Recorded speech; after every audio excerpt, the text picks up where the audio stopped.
So next point आपल्याला इथं पाहायचा आहे.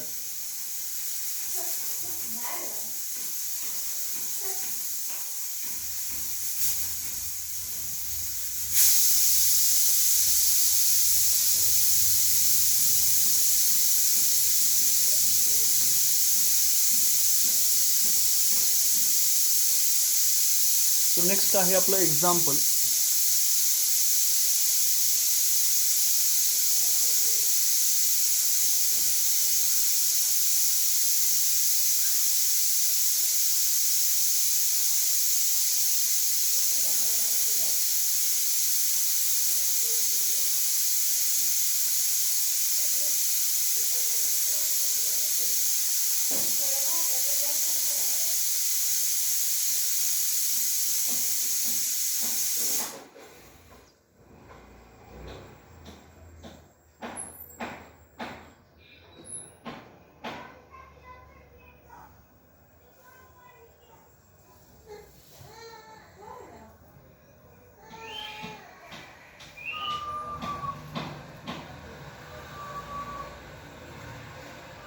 सो नेक्स्ट एक्झाम्पल आपलं असणार आहे ह्याच्यावरचं aerial एक्सपान्शनवरचं.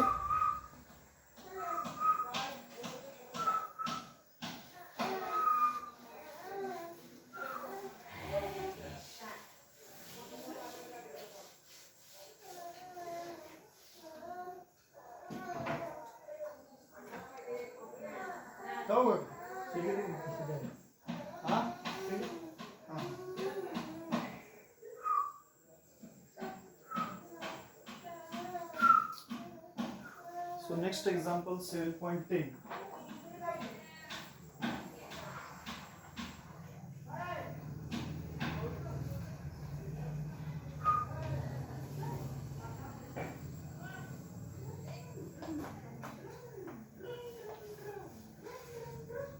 A thin aluminum plate.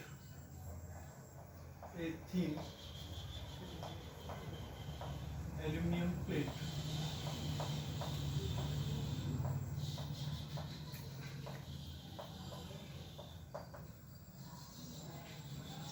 has an area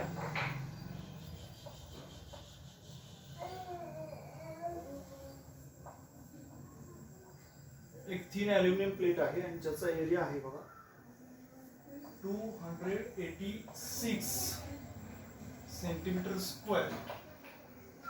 thin aluminium plate has an area 286 centimeter square at 20 degree Celsius. Full stop. Find its area. Find its area when it is heated to. Find its area when it is heated. When it is heated to 180 degrees Celsius.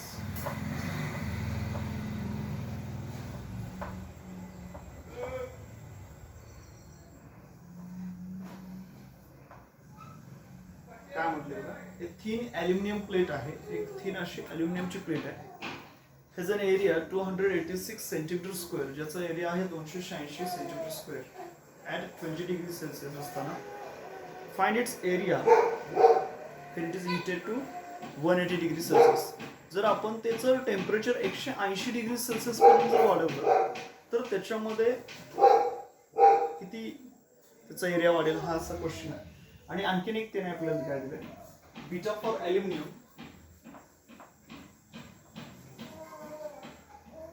म्हणजे coefficient of areal expansion दिलाय 4.9 into 10 raised to minus 5 per degree Celsius. So आपल्याला ह्या values इथं त्यांनी दिलेल्या आहेत. त्यानुसार तर काय म्हटले बघा, thin aluminium plate has an area 286 centimetre square at 20 degree Celsius. Find its area where it is heated to 180 degree Celsius. Beta दिलं 4.9 into 10 raised to minus 5 per degree Celsius. Okay, clear दिसते का?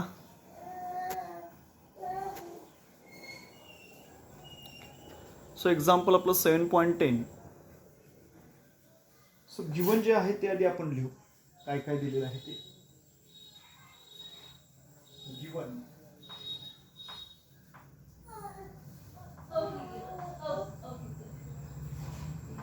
T1 दिलेलं आहे, किती आहे बघा, 20 degree Celsius. त्यानंतर आहे T2, किती आहे T2, 180 डिग्री सेल्सिअस. T2 ची किंमत आहे. त्यानंतर एरिया A1 आहे, तो किती आहे बघा, 286 सेंटीमीटर स्क्वेअर. त्यानंतर बीटा दिलेला आहे, तो आहे बघा 4.9 into 10⁻⁻5 per degree Celsius. We have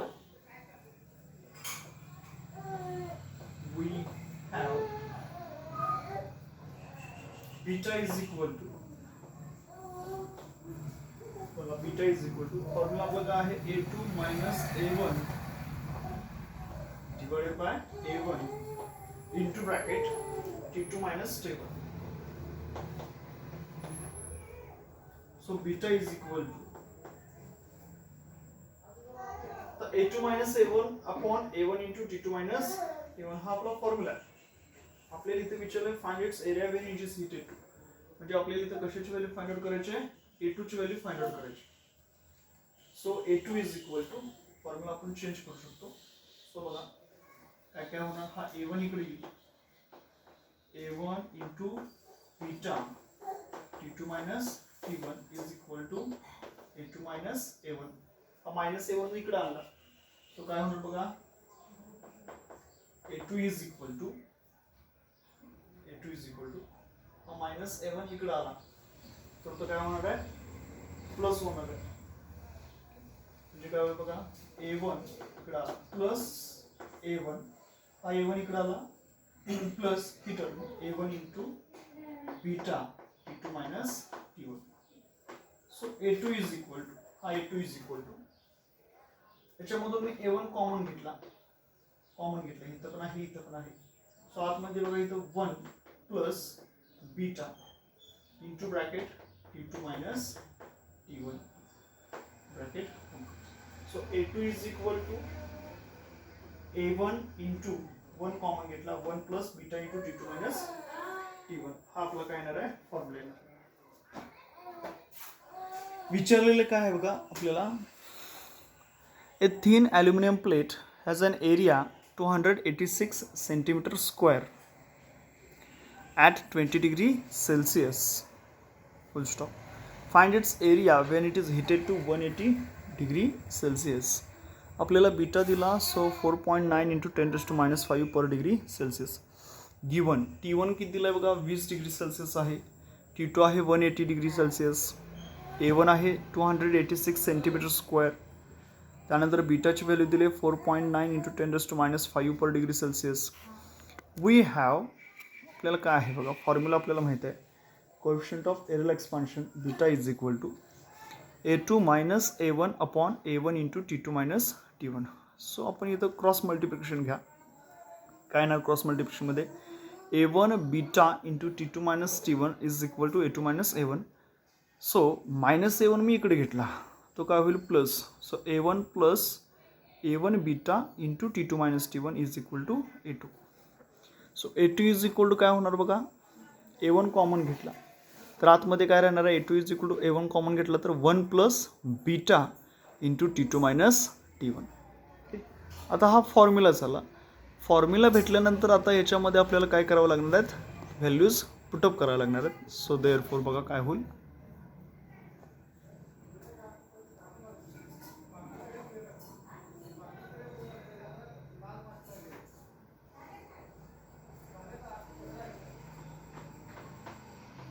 A2 is equal to A1 किती बघा 286 into 1 plus बीटाची व्हॅल्यू किती बघा 4.9 into 10⁻⁻5 into T2 minus T1. T2 किती आहे 180 minus T1 minus 20. So values काय दिलेल्या आहेत आपल्याला त्या पुटअप केला. त्यानुसार काय लिहिलं बघा, A2 is equal to 286 into bracket 1 plus 4.9 into 10⁻⁵ into 180 - 20 bracket complete.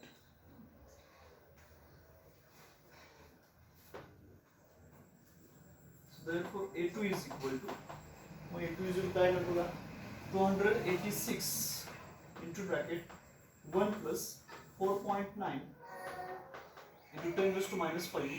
आधी हा आपण कंस सोडून घेऊ. याची व्हॅल्यू किती येते बघा, 180 मधून 20 गेले 160. So A2 is equal to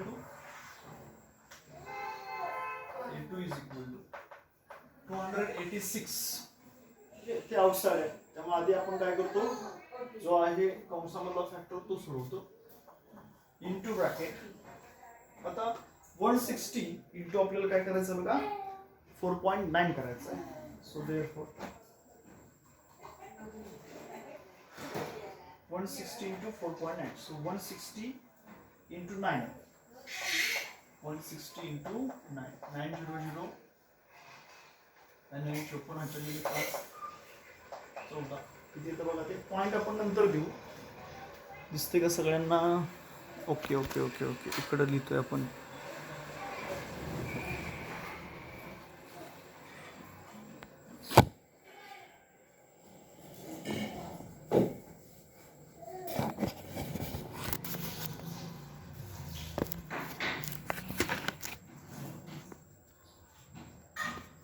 हे बघा 286 ॲज इट इज. आता आपल्याला 4.9 इंटू 160 करायचं आहे. सो 49 पॉईंट आपण विसरतो, 49 into 160. So 160 into 9, 90096 54. 4 as it is, carry goes to 5, 9 1 plus 5 14. So again it carry goes to 0. Sorry, base to 0 and carry goes to 144. Again 160 into 4, 640. 160 into 4. So 640 plus 144. Plus 144. 4, 8, 7. So 7840. 7840. But here point, 1 point. So 784. मग ते आपण किती लिहू शकतो बघा इथं, 1 plus 784 into 10 raised to का आहे बघा -5.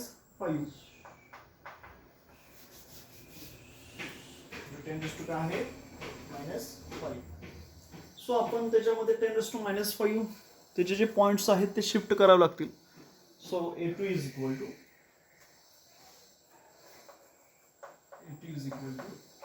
286 into bracket 1 plus 10 raised to -5 म्हणजे हे काय आहे बघा 784. म्हणजे किती डिजिट झाले, 3 डिजिट झाले. आणखी -2 म्हणजे आणखी 2 डिजिट आहेत. So 1 2 point. सो काय नाही बघा 1 2 3 4 5 म्हणजे 10 raised to -5. So A2 is equal to 286 into 1 plus काय होणार बघा 1 प्लस जस्ट त्याच्यामध्ये 1 ॲड होणार म्हणजे हा पॉईंट इथं आहे. म्हणजे काय होईल 1.00784. So A2 is equal to आता 286 चा लॉग प्लस लॉग ऑफ काय घ्यायचं आपण 1.00784. सो काय येणार बघा त्याचं फायनल आन्सर जे आहे 288.24 सेंटीमीटर स्क्वेअर. सो हे आपलं काय होईल फायनल आन्सर होईल. ओके, काय म्हटलं आपण, एक थिन ॲल्युमिनियम प्लेट आहे ज्याचा एरिया 286 सेंटीमीटर स्क्वेअर होता 20 डिग्री सेल्सिअस एवढं टेम्परेचर असताना. आणि म्हटलेलं आहे find its area when it is heated to 180 degree Celsius. So बीटाची व्हॅल्यू किती असते 4.9 इंटू 10 raised to -5 दिलेलं आहे. सो रिस्पेक्टिव्ह व्हॅल्यूज पुटअप केल्या आणि त्याचं ओके. सो हे तुम्ही पटकन वहीमध्ये लिहून घ्यायचं आहे. मी 2 मिनटं थांबतो, पण तुम्ही वहीमध्ये लिहायचं आहे, मला व्हॉट्सअप करायचं आहे.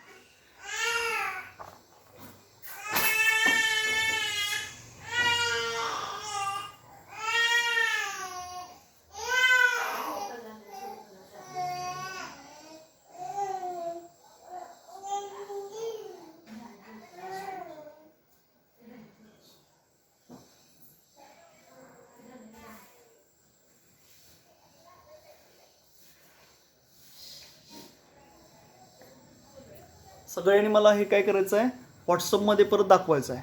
आता हे जे आपण घेतलेलं प्रॉब्लेम आहे, हा प्रॉब्लेम मला सॉल्व्ह करा आणि प्रॉब्लेम सॉल्व्ह करून काय करा सगळ्यांनी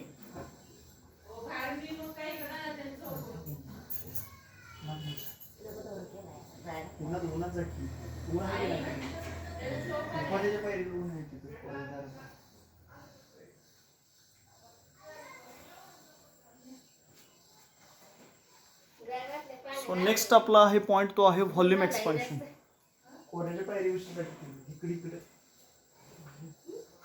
सो नेक्स्ट आपला पॉईंट जो आहे तो आहे volume expansion.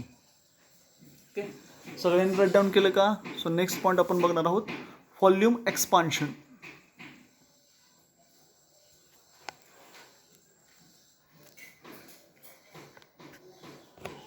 Okay, hello. Okay, next point आपला आहे volume expansion.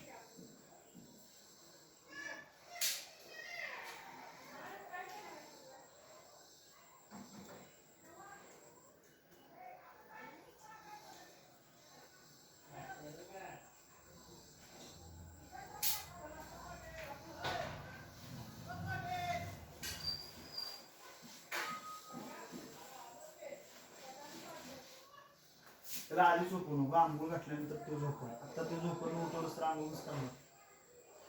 So next point आपण इथं बघतो volume expansion.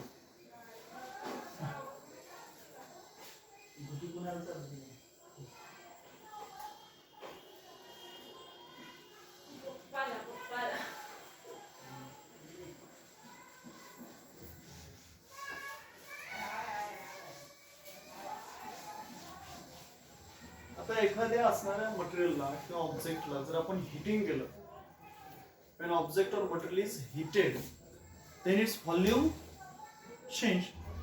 Okay, so volume त्याचा जर चेंज झाला तर त्याचा आपण काय म्हणतोय, volume expansion.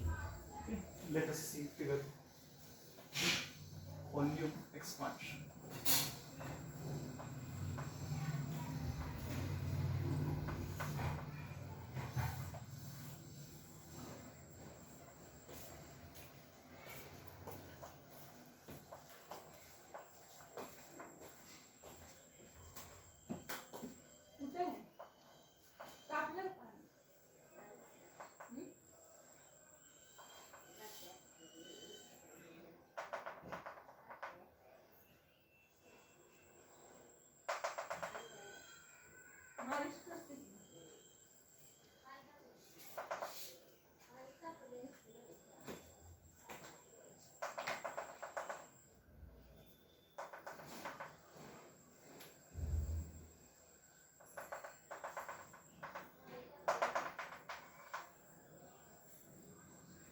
So change its volume, that is delta V.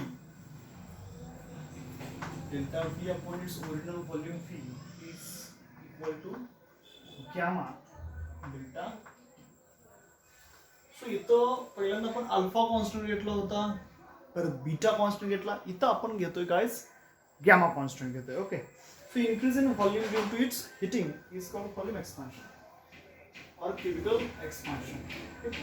So the increase in volume,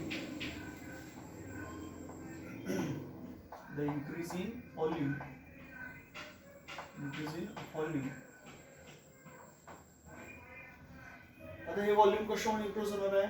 due to heating.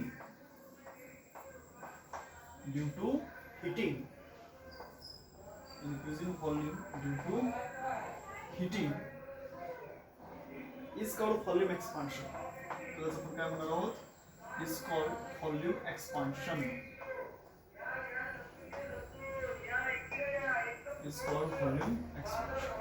The increase in volume due to heating is called volume expansion. किंवा याला आणखीन एक नाव आहे cubical expansion, CUBICL. Okay, so volume expansion किंवा काय म्हणू शकतो आपण cubical expansion. Okay, diagram draw करा.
सो डायग्राम सगळ्यांची झाली असेल.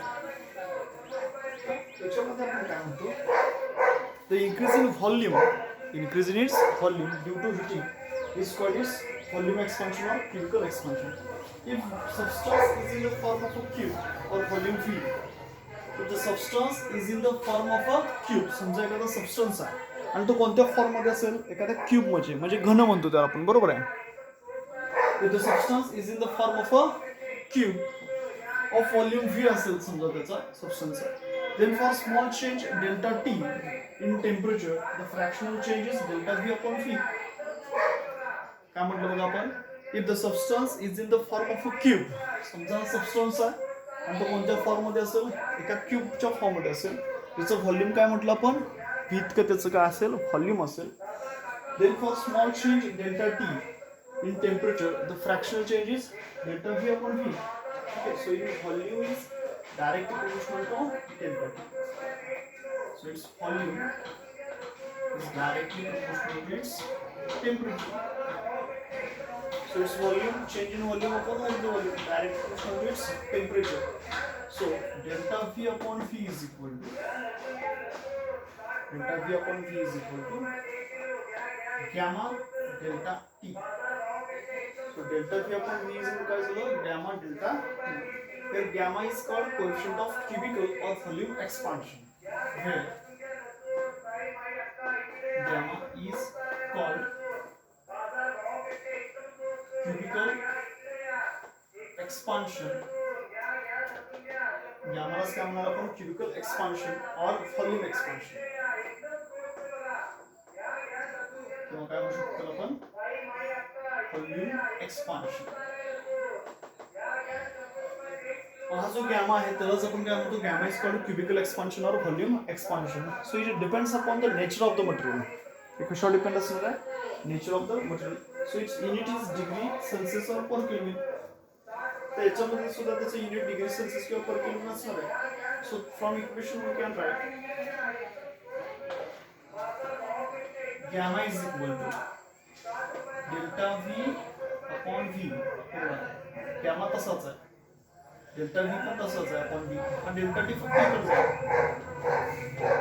सो इक्वेशन आपलं काय झालं बघा, gamma is equal to delta V upon V to delta आता हे जे इक्वेशन आपण कसं लिहू शकतो, सो हे equation can be written as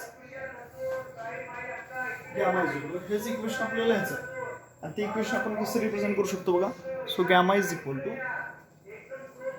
delta V. Delta V म्हणजेच काय, V T minus Q, change in its volume, change in its V T minus V naught म्हणजेच काय, change in its volume upon V naught into change in temperature म्हणजे काय हो, T minus T naught. So change in its volume upon its original volume into change in its temperature. तर याला आपण काय म्हणू, इक्वेशन नंबर सेकंड असं म्हणू. वेळ आता या ठिकाणी बघा, व्ही नॉट म्हणजे काय, सर व्ही नॉट म्हणजे volume at 0 degree Celsius. V not म्हणजे काय, व्हॉल्यूम ॲट 0 डिग्री सेल्सिअस. त्यानंतर बघा व्हीटी, व्हीटी म्हणजे काय, volume when heated to T naught degree Celsius, म्हणजे व्हॉल्यूम त्याचं T डिग्री सेल्सिअस म्हणजे त्याला आपण काय म्हणणार आहे, व्हीटी. T नॉट म्हणजे volume at 0 degree Celsius, V T म्हणजे काय म्हटलं, volume at heated to T degree Celsius. त्यानंतरचं आपलं आहे T नॉट. T नॉट म्हणजे काय, 0 degree Celsius at its initial temperature. त्यानंतर आपण म्हटलं टी म्हणजे त्या ठिकाणचं असणार त्याचं final temperature. So delta V म्हणजेच काय झालं, change in volume VT minus V nought. Delta T म्हणजेच काय, change in its temperature. Delta T म्हणजे change in temperature, T minus T nought. So that is rise in temperature. समजा if V nought is equal to 1 metre cube असेल, म्हणजे V नॉटची value जर समजा काय असेल 1 मीटर क्यूब असेल आणि टी मायनस टी नॉट याची व्हॅल्यू जर समजा 1 डिग्री सेल्सिअस असेल, then gamma is equal to V T minus V naught. हे न्यूमरिकली आपण म्हणू शकतो. ओके, सो याची डेफिनेशन आपण काय लिहू शकतो बघा. डेफिनेशन बघा काय लिहू शकतो. Definition, the coefficient of cubicle expansion of a solid. Definition आता तुम्हीच मला सांगा काय लिहू शकतो ते. The coefficient of cubicle expansion of a solid is therefore defined as increase in volume per unit original volume at 0 degree Celsius for 1 degree rise in temperature. So काय म्हणू शकतो बघा, the coefficient of cubical expansion of a solid, coefficient of cubical expansion of solid is therefore defined as increase in volume per unit original volume at 0 degree Celsius for 1 degree rise in temperature. म्हणजे 1 degree rise in टेम्परेचरसाठी जे काही change झालं ते change. So the coefficient of cubicle expansion of a solid. Okay, बघा definition लिहितो इथं. So the coefficient of cubical expansion. So the coefficient of cubical expansion. Coefficient of cubical expansion.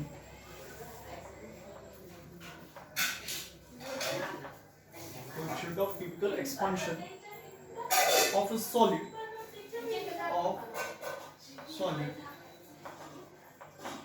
Therefore, coefficient of cubical expansion of solid, therefore defined as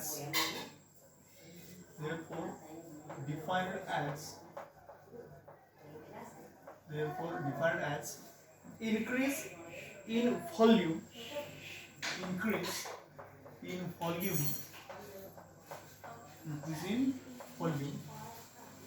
म्हणजे त्याच्या volume मध्ये झालेली वाढ, increase in volume per unit original volume, per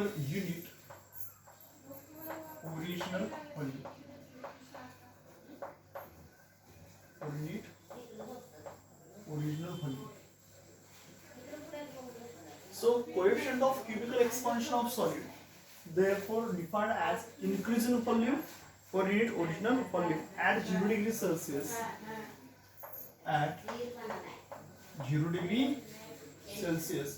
for 1 degree rise in temperature, for 1 degree, which 1 degree rise in the temperature.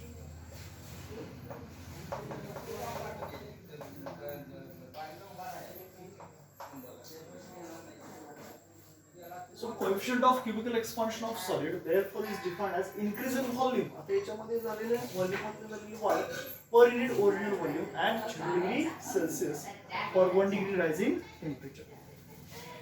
If V1 is the volume of body. समजा याच्यामध्ये आपण असं म्हटलं की V1 म्हणजे काय असेल, एखाद्या बॉडीचं व्हॉल्यूम असेल. If V1 is the volume of body at T1 degree Celsius, म्हणजे V1 हे एखाद्या असणाऱ्या बॉडीचं व्हॉल्यूम असेल, टेम्परेचर किती असताना, T1 डिग्री सेल्सिअस असताना.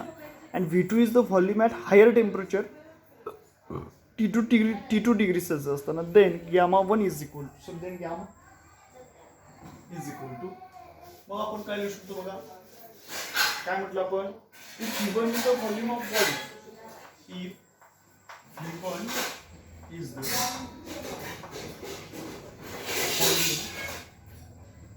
Of body. समजा V1 काय असेल, व्हॉल्यूम आहे बॉडीचं, तर केव्हा, तर at T1 degree Celsius, at T1 degree Celsius temperature. So V1 is the volume of body at T1 degree Celsius and V2 is the volume of body. And V2 is the volume of body. V2 is the volume of body. So समजा V1 पण volume आहे बॉडीचं T1 degree Celsius temperature असताना, V2 volume आहे बॉडीचं T2 degree Celsius temperature असताना. So then gamma1 is equal to, then gamma1 is equal to, काय formula असणार आहे गॅमाचा, change in its volume, that is V2 minus V1 upon original volume, काय असणार त्याचं V1 into change in its temperature, that is T2 minus T1. So gamma1 is equal to V2 minus V1 upon V1 into T2 minus T1. So gamma1 is called as, त्या gamma1लाच काय म्हणायचं, coefficient of volume expansion at temperature T1 degree Celsius. Since fluids possess definite volume and take the shape of the container, only change in volume is significant. So हे जे equation आपण लिहिले, equation number 1, 2 आत्ताचे, are valid for cubical or volume expansion of fluids. So it is to be noted that, हे जे आहे ते आपण फ्लुइडसाठी लिहू शकतो, ओके, क्युबिकल एक्सपान्शन, व्हॉल्यूम एक्सपान्शनसाठी. It is to be noted that since fluids are kept in containers when one deals with the volume expansion of fluids. I Peter,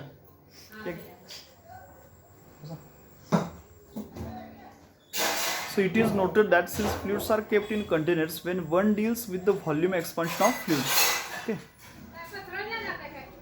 so fluids possess definite volume and take the shape of the container. बघा काय म्हटलं आपण, since fluids possess definite volume and